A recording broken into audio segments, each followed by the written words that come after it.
Cristina, most of the students who are listening to this lesson live in places where there are street lights, city lights, lots of light. What did you have where you lived in the desert? We didn't have anything like that. The only light you had was from your house, the porch light, as far as that light went out, and then it was just complete darkness at nighttime.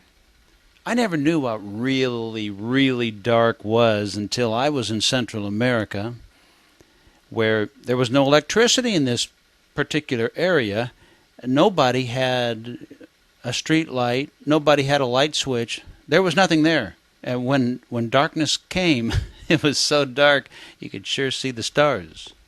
Yeah, the stars were magnificent because there was nothing to take away from it. And literally, you could not see your hand in front of your face if you had gotten, beyond your porch light. So at nighttime, it's cooler, so a lot of the insects would come out at nighttime. So you just didn't venture too far away from your house at nighttime.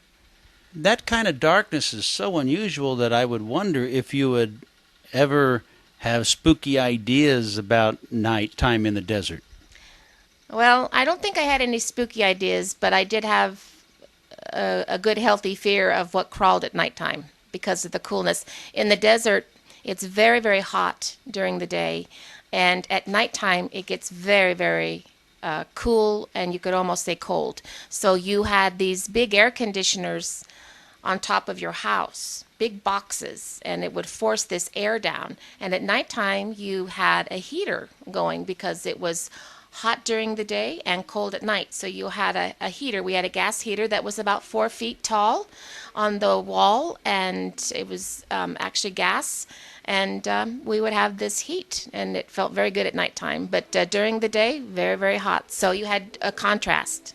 Well, that seems crazy. You go from hot to cold, and it's easy to think that deserts are just hot, although that sounds kind of like the mountains. A mountain can get pretty hot during the day, but then it gets so cold at night.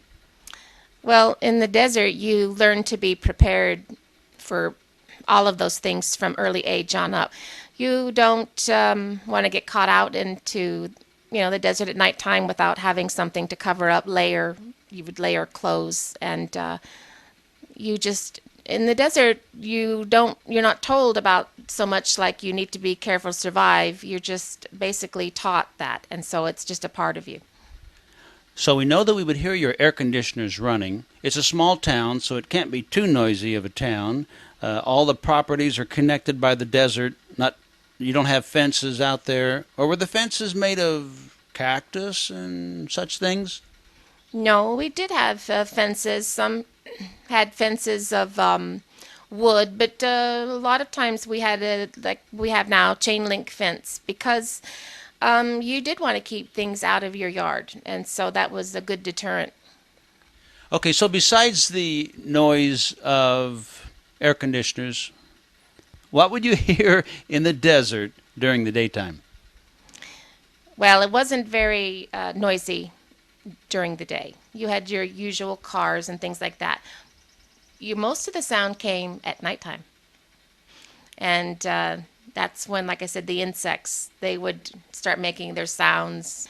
You have to remember the things that were in the desert don't make much noise. You don't hear a scorpion crawling. You don't hear a snake slithering. But at nighttime, these things would make their nighttime sounds. Well, what about the snakes? Well, believe it or not, you could be walking along in the desert and look down, and there would be a snake curled up on a rock, and he'd be about the same color as the sand and the rock.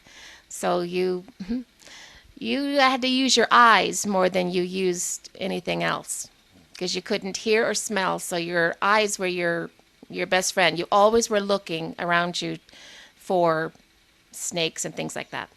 You said the turtles were big. How big were they compared to the usual box-shelled tortoise or box tortoise, whatever the students would call them, that people would find in the forests?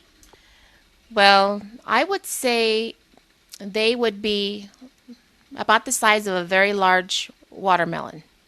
What? Yeah, and they had beautiful markings on them. And the first time when I was back east and I saw a turtle, I was excited and I ran up to it and it snapped at me and hissed.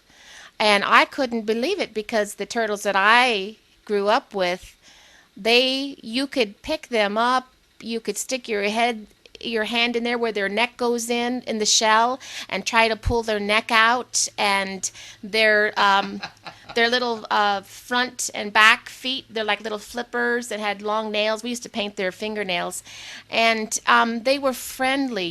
They were no threat at all. So I was shocked. I didn't know that a turtle could be mean. Wow, I've known such mean turtles in the creeks and the rivers, snappers and lake turtles. I don't mean that they're trying to be mean. If you get in front of them, I suppose you scare them, and they reach out and they snap, but they can definitely take your finger off. We used to feed our turtles. We would feed them blades of grass that we had in the yard, or we would feed them lettuce, and they would just take it from our hands, and they were the most gentle creatures. What was the weather like? Did you have any special weather? Was it different? Well, in the winter, instead of snow, we had sandstorms. And you always had the problems of getting sand in your eye, in your nose, in your mouth, your ears. And when I was a little girl, when I went to school, we had to wear dresses. And so the sand hitting the back of your legs, it felt like kind of like bee stings. They were very sharp, and it was painful. And so you had that problem.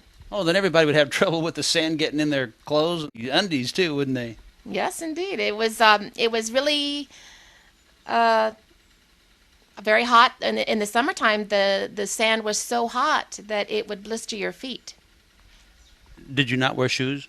No, we didn't. In the summertime, maybe at the beginning of the summer we would, but as the summer went on, we didn't wear shoes at all. And one time when I was a little girl and I had come back east, I had cut my foot in a riverbed, and my feet were so tough from the sand, from the conditioning of the heat, that when I went to the emergency room, the doctor had bent several needles trying to sew up my foot.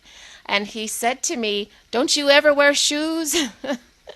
And I told him where I live, we didn't wear shoes in the summertime.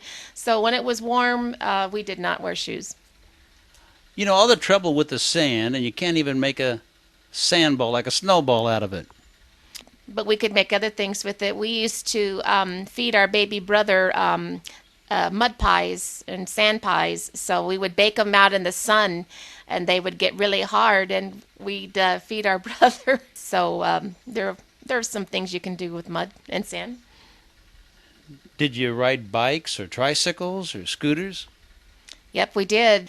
You didn't have a lot of roadways, except for in the town itself. But if you lived outside the town, you couldn't ride a bike because of the sand. It just wasn't possible. So kids that lived in town had bicycles.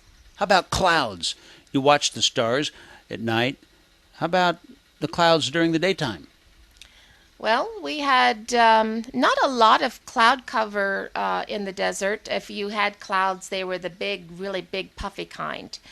You don't get a lot of rain in the desert. You had a lot of sun. I don't remember a lot of cloud, as a child. What kind of cool things did you find in the desert? We know that California, that part of it used to belong to Mexico. Of course, before that, it belonged to the native people that lived there. And then eventually Spain said it was theirs, and then eventually it came to be part of the U.S. What kind of things did you go out there? Did you go out looking for things in the desert? Yeah, we did.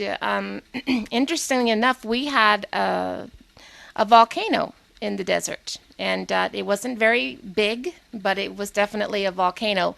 And around that area, we would drive, if we were going someplace, say like to Death Valley, which was about 45 minutes away, we would stop and we would go looking for arrowheads. We found a lot of different things like that. We would see writings on because in that area there was a lot of red clay and in these kind of things, and so we would see writing, pictures, and so we found a lot of things, beads, and it was very exciting.